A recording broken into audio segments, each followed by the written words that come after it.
നല്ല നാടൻ രീതിയിൽ ഒരു മീൻകറി ഉണ്ടാക്കുകയാണേ. വെളുത്തുള്ളി ഇഞ്ചി എടുത്തു, നല്ലൊരു പീസ് വെളുത്തുള്ളി, പിന്നെ ഇഞ്ചി ഇത്ര എടുത്തിട്ട് നമുക്ക് അത് ചതച്ചുകൊണ്ട് വരാം. എന്താണെന്ന് പറഞ്ഞാൽ ഇത് ഞാൻ ആറ്റുമീനാണേ, കടൽ മീനല്ല, ആറ്റുമീനാണ്. ഓക്കെ, നല്ല മുഷിയാണ് കിട്ടിയിരിക്കുന്നത് കേട്ടോ. ഇത് ഞാൻ നല്ല കുടംപുളി ഇട്ട് കാശ്മീരി ചില്ലി വെച്ച് നല്ലൊരു മീൻ കറി ഉണ്ടാക്കി കാണിക്കും. എങ്ങനെയാണെന്ന് വളരെ ഈസിയാണ്, ചെയ്യും. എൻ്റെ ഈ സ്പൂണിന് ഒരു സ്പൂണ് കാശ്മീരി ചില്ലി ഇട്ടിട്ടുണ്ട്. ഇതിൻ്റെ കൂടെ പിന്നെ ഒരു ഇതിൻ്റെ അര തന്നെ അര സ്പൂൺ മല്ലിപ്പൊടിയും കൂടി ഇട്ടിട്ടുണ്ട്.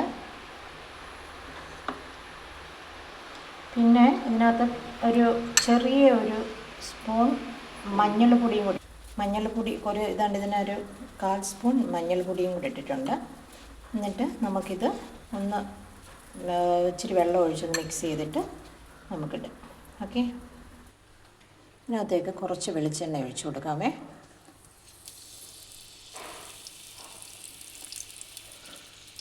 ഉറങ്ങിപ്പോയി, നല്ല തണുപ്പാണ് ഇവിടെ.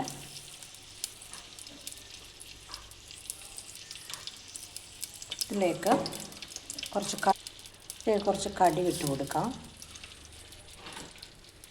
കുറച്ച് ഉലുവ ഇട്ട് കൊടുക്കാം, ഒന്ന് ശരിക്കും ഒന്ന് പൊട്ടട്ടെ കേട്ടോ. കടുകും ഉലുവയും പൊട്ടി ഇതിനകത്തേക്ക് ഞാൻ ചതച്ച് വെച്ചിരിക്കുന്ന ഇഞ്ചിയും വെളുത്തുള്ളിയും പേസ്റ്റ് ഇട്ട് കൊടുക്കാം. നന്നായിട്ടൊന്ന് ഇളക്കുക.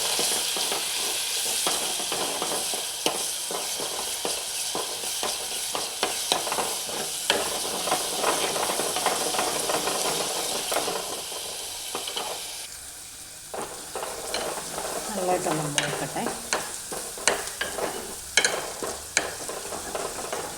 ഈ ആറ്റുമീനായതുകൊണ്ട് ഞാൻ ഇച്ചിരി പച്ചക്കുരുമുളകും കൂടെ ചേർത്തു. ഇതിനകത്ത് കറിക്ക് ഞാൻ ഇച്ചിരി പച്ചക്കുരുമുളകും കൂടെ ചേർത്തു. ഇതിനകത്തിടാൻ ഒരു 2 നല്ല വലിപ്പമുള്ള 2 പീസ് കുടംപുളി എടുത്ത് വെച്ചിട്ടുണ്ട്, വെള്ളത്തിലിട്ട് വെച്ചിട്ടുണ്ട്. ഓക്കെ,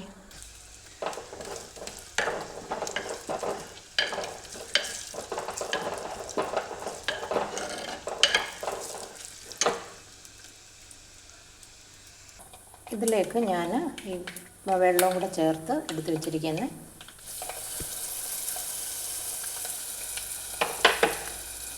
മുളക്, മല്ലി, മഞ്ഞൾപ്പൊടിയും കൂടെ ഇട്ട് കൊടുക്കുകയാണ്.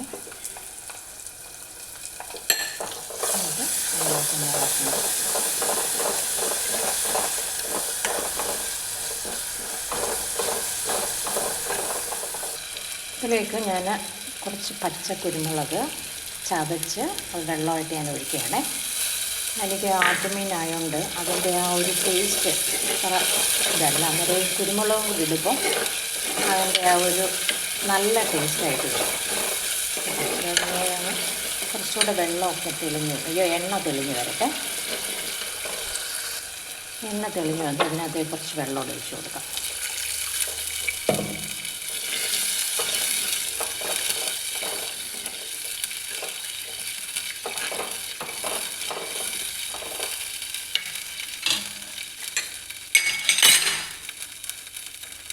ഇതിനകത്തേക്ക് ഈ പുളിയും വെള്ളവും കൂടെ ഒഴിച്ചു കൊടുക്കാം.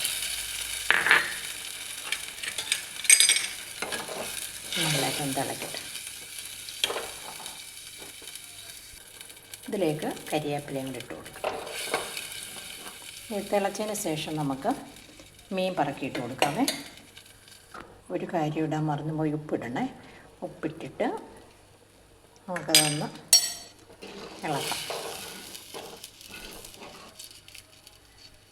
നല്ലതായിട്ട് തിളച്ച് നമുക്ക് ഈ മീൻ ഓരോന്നായിട്ട് ഇട്ട് കൊടുക്കാമേ.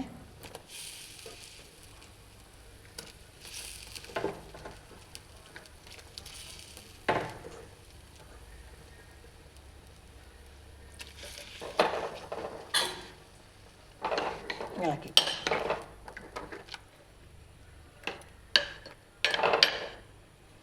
നല്ലതായിട്ടിരുന്ന് തിളക്കട്ടെ.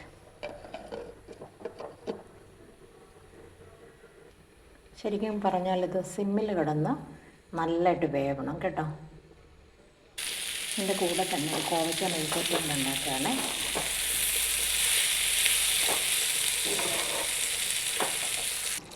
നല്ല അടിപൊളി മീൻ കറി റെഡി ആയിട്ടുണ്ട്. ഞാൻ എൻ്റെ ലഞ്ചിൻ്റെ വിഭവങ്ങളെല്ലാം കാണിക്കാം. ഓക്കെ, അവിയലുണ്ട്, മോര് കാച്ചിയതുണ്ട്, കോവയ്ക്ക മെഴുക്കുവരട്ടിയുണ്ട്, മീൻകറിയുണ്ട്. ഇത്രയാണ് ഇന്നത്തെ എൻ്റെ ലഞ്ചിൻ്റെ വിഭവങ്ങൾ. ഓക്കെ, എൻ്റെ ചാനലൊന്ന് സബ്സ്ക്രൈബ് ചെയ്യണേ. നിങ്ങളൊന്ന് ലൈക്ക് ചെയ്യുകയും സബ്സ്ക്രൈബ് ചെയ്യുകയും ചെയ്യണേ. Okay, thank you.